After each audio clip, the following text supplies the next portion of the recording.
हम लोग को पढ़ना क्या है क्षेत्रमिति में? चतुर्भुज। बउआ ध्यान से सुनेगा।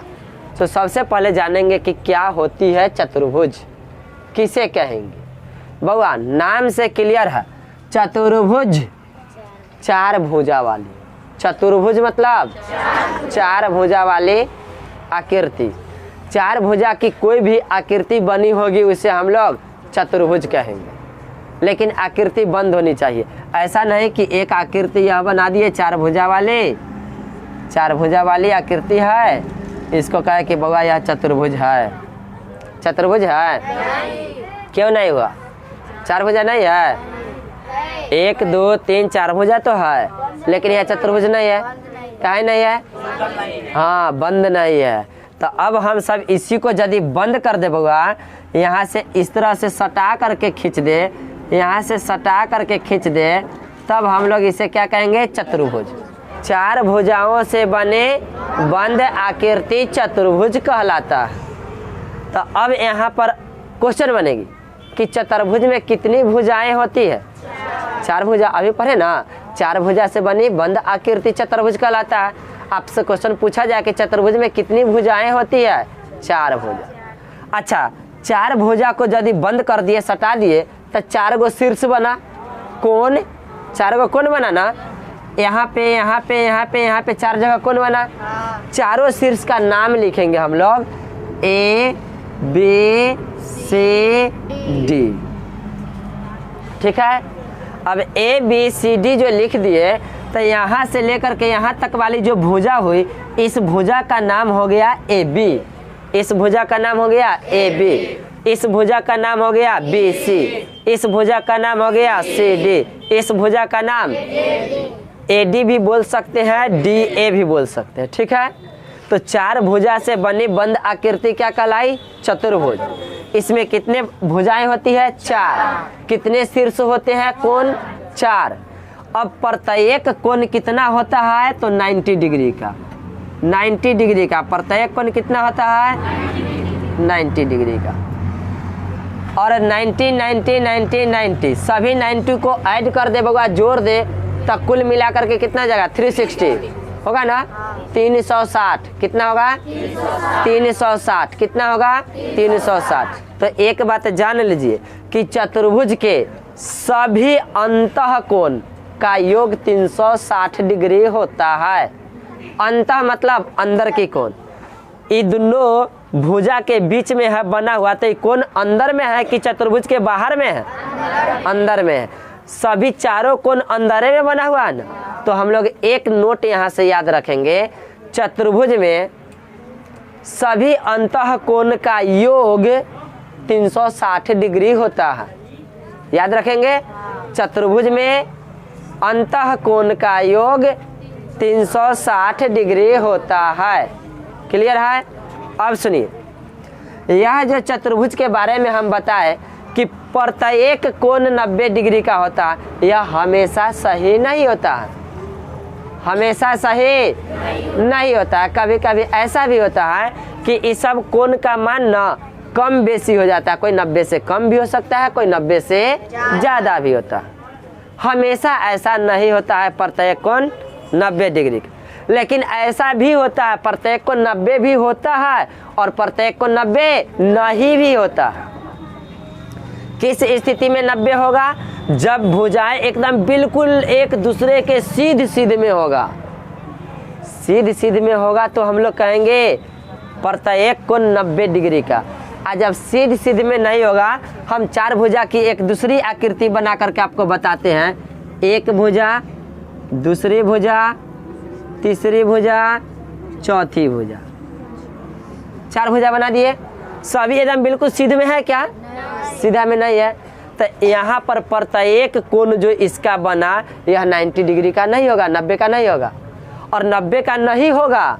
लेकिन एक बात होगा, वो क्या कि इसके अंदर के जो चार कोण है, इसके अंदर के चार कोण, इन चारों को जोड़ने से हमेशा योगफल 360 डिग्री ही होगा, चाहे चतुर्भुज सीधा बने या टेढ़ा बने। 90 डिग्री का प्रत्येक कोण हो अथवा ना हो, लेकिन टोटल 4 जो कोण बना, इन चारों कोण का योग हमेशा 360 डिग्री होगा। ठीक है, 2 बातें क्लियर। अब अगली बात है क्या कि इसके आसन्न कोण होता है। आसन्न मतलब बोले तो एक दूसरे के सीध में, सामने, मतलब एक ही भुजा, यह भुजा जो है ना इसकी, तो एक ही भुजा पर यहाँ पर एक कोण यहाँ भी बना और एक कोण यहाँ भी बना, तो यह कोण और यह कोण, ये दोनों कोण को यदि जोड़ा जाता है ना तो जोड़ करके 180 डिग्री होता है। चतुर्भुज के क्या बताए, चतुर्भुज के 2 आसन्न कोण को जोड़ने पर योग कितना होना चाहिए, 180, और चारों कोण को जोड़ने पर योग कितना होना चाहिए, 360।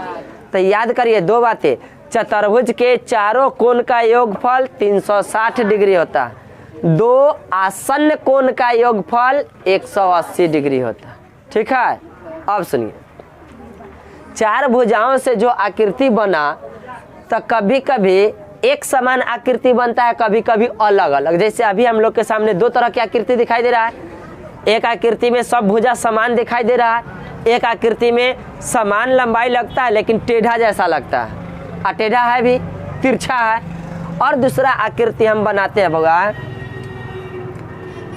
एक भुजा ऐसे गया, एक भुजा ऐसे हो गया, एक भुजा ऐसे गया और एक भुजा ऐसे आ गया। इसमें कितनी भुजाएं दिखाई दे रही है, इसे भी हम लोग कहेंगे चतुर्भुज। 4 भुजा हुआ ना, इसे भी कहेंगे चतुर्भुज। और बनाते हैं चतुर्भुज, इस तरह से गया, यह जो आकृति हम लोग के सामने बना, यह भी है चतुर्भुज। इन चतुर्भुज की जो अलग अलग चित्र हम लोग देख रहे हैं, तो इसी चित्र के आधार पर चतुर्भुज का अलग अलग नाम भी दिया गया। अलग अलग नाम हो गया तो हम लोग कहे कि यह सब चतुर्भुज का प्रकार हो गया। चतुर्भुज मुख्य रूप से 3 प्रकार के होते हैं, मुख्य रूप से 3 प्रकार के। ऐसे 4, 5, 6, 7, 8, 9, 10 भी कह सकते हैं। जितना 4 भुजा को जितना तरीका से सटाएंगे ना, वह सब अलग अलग चतुर्भुज का निर्माण होगा। लेकिन मुख्य रूप से हम लोग कहेंगे क्या कि मुख्य रूप से चतुर्भुज को 3 भाग में बांट दिया गया है। चतुर्भुज कितने प्रकार के, 3 प्रकार के। चतुर्भुज कितने प्रकार के, 3 प्रकार के। एक का नाम दिया गया सम चतुर्भुज, दूसरा का नाम दिया गया समांतर चतुर्भुज, और तीसरे का नाम दिया गया समलंब चतुर्भुज। सम चतुर्भुज, समांतर चतुर्भुज, समलंब चतुर्भुज। सम चतुर्भुज, समांतर चतुर्भुज, समलंब चतुर्भुज। अंग्रेजी में भी नाम याद रखेंगे। सम चतुर्भुज को अंग्रेजी में क्या कहेंगे, रोम्बस। समांतर चतुर्भुज को अंग्रेजी में क्या कहेंगे, क्या पढ़ेंगे, पैरेललोग्राम भी कहेंगे। समांतर चतुर्भुज को क्या पढ़ेंगे, पैरेललोग्राम। उसके बाद क्या है, समलंब चतुर्भुज। समलंब चतुर्भुज को क्या पढ़ेंगे, ट्रापीजियम। क्या पढ़ेंगे, ट्रापीजियम। उसके बाद हम लोग देखे क्या चीज, आकृति। तो आकृति में कौन सी आकृति को कौन चतुर्भुज कहा गया, सबसे पहला क्या है, सम चतुर्भुज। सम का मतलब समान, सम का मतलब असमान का मतलब बराबर। सम मतलब समान, चतुर्भुज मतलब 4 भुजा। चतुर्भुज मतलब 4 भुजा, असम मतलब समान। वैसा चतुर्भुज जिसकी 4 भुजा चारों के चारों बराबर हो, उसे हम लोग कहेंगे सम चतुर्भुज। सम चतुर्भुज किसे कहेंगे, 4 भुजा से बने हुए चतुर्भुज जिसकी चारों भुजाएं बराबर हो, उसे हम लोग कहेंगे सम चतुर्भुज। समांतर चतुर्भुज किसे कहेंगे, जिसके आमने सामने की भुजा समांतर होती है, जिसके आमने सामने की भुजा समांतर होती है, उसे हम लोग समांतर चतुर्भुज कहेंगे। असमलंब चतुर्भुज किसे कहेंगे, जिसकी 2 भुजाएं समांतर होती है और 2 भुजाएं असमांतर होती है, उसे हम लोग कहेंगे समलंब चतुर्भुज। अब बारी बारी से हम लोग को इन तीनों चतुर्भुज के बारे में पढ़ना है। तो तीनों चतुर्भुज में एक दिन में एक क्लास, केवल आज हम लोग पढ़ेंगे सम चतुर्भुज के बारे में। फिर उसके बाद कल की क्लास में समांतर चतुर्भुज और उसके अगले क्लास में पढ़ेंगे हम लोग समलंब चतुर्भुज। ठीक है, अब सुनिए सम चतुर्भुज में क्या क्या होती है इसके बारे में पूरा अच्छी तरह से अभी हम लोग पढ़ेंगे। तो आपको हम बोल बोल के सभी चीज़ बताते समझाते समझ में आ जाता, और लिखवाते नहीं तो आपको अपने से लिखने में असुविधा होता। उसके लिए हमने क्या किए हैं कि सम चतुर्भुज से जो भी महत्वपूर्ण बातें हैं उसको हम यहाँ पर पॉइंट बना करके लिख दिए हैं। आज सभी पॉइंट को अभी हम समझाएंगे, तोड़ तोड़ के अच्छा से बताएंगे। लिख दिए हैं आपको लिखने के लिए कि लिखने में सुविधा होगी, इसके लिए। अब समझिए सम चतुर्भुज की प्रॉपर्टी, जो गुण होता है इसमें क्या क्या होता है उसको देखेंगे। सम चतुर्भुज में 4 भुजाएं होती है, सही बात है, याद करते चलिए। सम चतुर्भुज में जिसमें सभी भुजाएं की लंबाई समान होती है, बता दिए, सभी भुजा की लंबाई समान होती है। चतुर्भुज के चारों कोण का योग 360 डिग्री तथा आसन्न कोण का योग 180 डिग्री होता। समझा दिए ना, इतने कोई दिक्कत नहीं है। अब देखिए सम चतुर्भुज में 2 विकर्ण होता है। अब सुनिए विकर्ण किन्ने से आ गया बउआ, विकर्ण होता है डायगोनल, मतलब एक कोना से दूसरे कोना में मिलाते हैं, वही ना विकर्ण कहलाता। तो आपको बढ़िया से पहले एक सम चतुर्भुज यहाँ दिखाई दे रहा है, देखिए। तो इसमें ना हम लोग क्या करेंगे बउआ, एक कोना से इसके सामने वाले कोना पर इस लंबी रेखा खींच देंगे, मिला देंगे, यह लंबाई इसकी क्या कहलाएगी, विकर्ण। क्या कहलाएगी, विकर्ण। अब ई कोना को ई कोना से मिला दिए, तो उसी तरह से इस कोना को भी इस कोना से मिला सकते हैं, इसको इससे मिला सकते हैं कि नहीं, मिला सकते हैं। 2 विकर्ण खींच दिए, एक विकर्ण का नाम हो गया AC, एक विकर्ण का नाम हुआ AC, और दूसरे विकर्ण का नाम होगा BD। AC और दूसरा विकर्ण का नाम हो गया BD। अब विकर्ण को हम लोग सूचित करते हैं D से, डायगोनल मतलब D। तो एक को कहेंगे D1 और दूसरा को कहेंगे D2। एक को कहेंगे D1 तो दूसरा को कहेंगे D2। अब बउआ D1 D2 क्या होती है, D1 पहला विकर्ण और D2 दूसरा विकर्ण। तो सम चतुर्भुज में विकर्ण कितने होंगे, 2। और दोनों विकर्ण की लंबाई भी बराबर होगी। जितना लंबाई होगी AC की उतना ही लंबाई हो जाएगा BD की। तो सम चतुर्भुज के विकर्ण की लंबाई समान होती है। एक बात और होती है सम चतुर्भुज में कि पहले हम एक विकर्ण बुआ खींचे, दूसरा विकर्ण जब खींचे इस पर, तो यहाँ पर क्या होता है 90 का कोण बनता है। कितना का, 90। इधर भी और 90 का कोण इधर भी। तो हम कहेंगे इस बात को, क्या कहेंगे कि एक विकर्ण दूसरे विकर्ण को 90 डिग्री के कोण पर समद्विभाजित करती है। समद्विभाजित करने का मतलब क्या समझ में आया, सम मतलब समान, द्वि मतलब 2, भाजित मतलब भाग में बांटती है। समद्विभाजित करने का मतलब 2 बराबर भाग में बांटती है। जैसे इस विकर्ण की लंबाई यहाँ से यहाँ तक यदि 10 सेंटीमीटर है, तो ई विकर्ण इधर से आया तो इसको यहाँ से काट दिया, तो ई एन आधा हो गया, ई एन आधा होगी, तो ई लंबाई हो जाएगा 5, आई लंबाई हो जाएगा फिर 5। तो हम क्या कहे कि बराबर भाग में बांटी कि नहीं, कि एन्ने हो गया 8, एन्ने हो गया 2, एन्ने हो गया 6, एन्ने हो गया 4, नहीं, बराबर।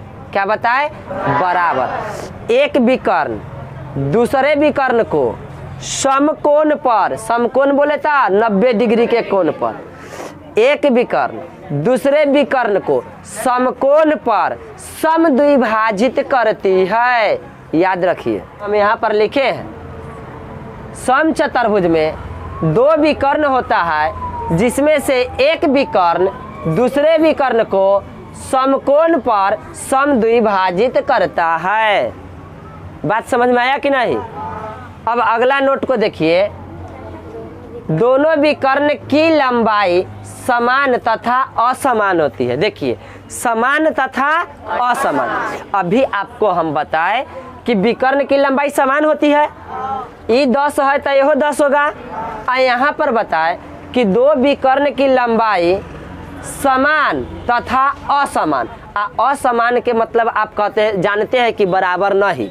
समान का मतलब बराबर होना, असमान का मतलब बराबर नहीं होना। तो ये बात कहाँ से आ गया? ये बात तक तो अभी तक आप सही है, समझे है। तो ये असमान जो कहा, ये बात कैसे हो गया? तो देखिए, एक और चतुर्भुज अभी हम बनाएंगे, सम चतुर्भुज। इसको देखिए, हम एक समान लंबाई की 4 भुजा खींचेंगे, लेकिन चारों भुजा को क्या करेंगे, ऐसा हम एडजस्ट करके खींचेंगे कि सम चतुर्भुज का निर्माण तो हो गया। सम चतुर्भुज का निर्माण तो हो गया। 1 मिनट, थोड़ा सा टेढ़ा लग रहा है। सम चतुर्भुज का निर्माण तो हो गया, चारों भुजा बराबर बराबर तो है, लेकिन टेढ़ा होने के कारण क्या हुआ कि इस विकर्ण की लंबाई तनी ज्यादा हो गया और ये विकर्ण की लंबाई कम हो गया ना। तो अभी हम सब इसको नाम लिखेंगे A B C D। तो क्या होगा, हम कहेंगे कि AC बराबर नहीं है BD के। क्या कहेंगे? A से C तक AC बराबर दे, क्या काट दिए, इसका मतलब कि बराबर नहीं है BD के। तो BD कौन है? ये वाला। दोनों बराबर है क्या? नहीं। तो इस स्थिति में इस सम चतुर्भुज है, इसमें भी दो विकर्ण है, लेकिन दोनों विकर्ण की लंबाई बराबर नहीं हुई। तो हम लोग दोनों बात कहेंगे कि सम चतुर्भुज में दो विकर्ण की लंबाई समान भी होती है और असमान भी होती है। ठीक है? यहाँ तक कोई दिक्कत समझ में आ रहा है ना? तो यहाँ जो आपको हम पॉइंट लिखाए थे, यह भी पॉइंट आपका क्लियर हो गया। अब हम कहेंगे बउआ कि इसी में क्या होता है, सुनिए। ये जो 4 जो भुजा है, 4 भुजा, इस चारों भुजा के बीच में मध्य बिंदु कहता है एकदम बीच में एक भुजा ए भी है ना, इसके बीच में यहाँ पर हम एक बिंदु बना दिए। बी से लेकर सी तक यहाँ पर भी एक बिंदु बना दिए बीच में। इधर में हो गया सी से ए से डी तक, यहाँ भी एक मध्य में बिंदु बना दिए। सी से डी तक इसके मध्य में हम एक बिंदु बना दिए। कितने बिंदु बना? 4। जो 4 गो बिंदु बना हुआ भुजा के बीचे बीच की आरी में है। अरे भुजा के बीच में है, मार खाएगा। भुजा के बीच में है ना। यदि मान लो कि यहाँ से यहाँ 8 है तो 4 पर है, आधा उन्ने आधा इन्ने, बीच में है। तो भुजा के बीच में क्या बनाए है? बिंदु। अब कह दे बउआ कि इस चारों बिंदु को मिला दे, चारों बिंदु को, तो चारों को मिला देने से ये एक नया आकृति इसमें आ जाएगा। वह आकृति क्या कहलाएगी? तो सुनिए, पहले हम आपको मिला के दिखाते हैं। इसको इससे मिला दिए, इसको इससे मिला दिए, फिर इसको यहाँ से लेकर के ऐसे मिला दिए, थोड़ा सा नीचे हो गया ना। इसको यहाँ से ऐसे मिला देंगे और इसको यहाँ से ऐसे मिला देंगे। यह जो आकृति हम लोग के सामने आया से एक आयत बना। क्या बन गया? आयत बना। क्या बना? आयत बना। आपको आयत पढ़ाए है ना पीछे, हम लोग पीछे पढ़े हैं। चतुर्भुज का 2 गो टॉपिक पढ़ लिए हैं, एक वर्ग पढ़े हैं और एक आयत पढ़े। आयत में कै गो भुजा? 4 गो, तो वह तो चतुर्भुज हुआ। वर्ग में कितनी भुजा? 4 गो, तो वह भी चतुर्भुज हो गया। वर्ग भी चतुर्भुज और आयत भी चतुर्भुज। तो एक क्वेश्चन यहाँ से बनता है बउआ कि सम चतुर्भुज, ये कौन सा चतुर्भुज अभी पढ़ाए? सम चतुर्भुज। सम चतुर्भुज के भुजाओं के मध्य बिंदु, सम चतुर्भुज के भुजाओं के मध्य बिंदु को मिलाने से जो आकृति बनता है उसे डैश कहते हैं, उसे आयत कहते हैं। तो आपको एक लास्ट जो पॉइंट बना हुआ था इसको समझना था कि समचतुर्भुज के प्रत्येक कोण समचतुर्भुज के प्रत्येक भुजा के मध्य बिंदु को मिलाने से आयत का निर्माण होता है। किसका निर्माण होता है? आयत का निर्माण होता है। तो इतनी सारी बातें हम लोग को बउआ पढ़ना था, समचतुर्भुज के बारे में इतनी बातें जाननी थी, छोटी छोटी बातें थी, जान लिए। अब हम लोग क्षेत्रमिति में चतुर्भुज पढ़े हैं तो चतुर्भुज का क्षेत्रफल निकालना सीखेंगे। और निकालना पड़ता है परिधि, जिसे हम लोग परिमाप भी कहते हैं ना। तो अब हम सब सीखेंगे तीनों चतुर्भुज है ना, तीनों चतुर्भुज को बारी बारी से पढ़ना था अलग अलग। तो पहला टॉपिक, पहला पॉइंट, पहला चतुर्भुज समचतुर्भुज है। इसके बारे में छोटी छोटी बातें यहाँ से देख लिए। अब समचतुर्भुज से प्रश्न बनाना सीखेंगे, कैसे इसका परिमाप निकलेगा और कैसे क्षेत्रफल निकलेगा। यहाँ तक बताए तहाँ तक कोई दिक्कत नहीं ना है? आगे बढ़े, क्षेत्रफल निकालना सिखाएं तो बहुत सुंदर। अब समझिए हम यहाँ से क्या करते हैं, इस आकृति को बउआ मिटाते हैं और मिटाने के बाद यहीं पे आपको इसका क्षेत्रफल निकालना और परिधि यानी कि परिमाप निकालना सिखाएंगे। तो सुनिए, सबसे पहले आपको बता देते हैं समचतुर्भुज, यही ना पढ़ा रहे हैं समचतुर्भुज। तो समचतुर्भुज का परिमाप, समचतुर्भुज का परिमाप आप अभी तक पढ़ते आए हैं, आयत में, वर्ग में, वृत्त में, सब में पढ़े ना। परिमाप क्या होती है? बाहरी भुजाओं की माप ही उसकी परिमाप होती है ना। तो यह जो समचतुर्भुज है तो इसकी बाहरी भुजा जो यह 4 गो भुजा है, इस चारों भुजा को क्या करेंगे हम लोग? जोड़ देंगे। तो जोड़ देंगे तो क्या प्राप्त हो जाएगा? परिमाप। अब बउआ बताओ कि समचतुर्भुज है तो चारों भुजा तो समान है। तो एक भुजा यदि 10 है तो यहो 10, यहो 10, यहो 10, तो 10 चौका 40। ऐसा ही ना हम सब वर्ग में सीखे थे, वर्ग के परिमाप चारों भुजा समान होती है ना, वर्ग की चारों भुजा समान होती है। तब वर्ग की परिमाप क्या सीखे थे?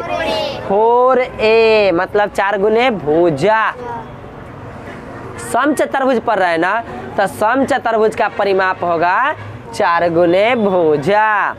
वही चीज जो वर्ग की परिमाप, वही समचतुर्भुज की परिमाप। कोई दिक्कत नहीं। अब हम सब इसका लिखेंगे क्या चीज? क्षेत्रफल। तो क्षेत्रफल के लिए सूत्र क्या होता है? 1/2 गुना पहला विकर्ण को सूचित किए थे D1 से, गुना दूसरा विकर्ण को सूचित किए थे D2 से। तय हो गया समचतुर्भुज के क्षेत्रफल का सूत्र क्या हो गया?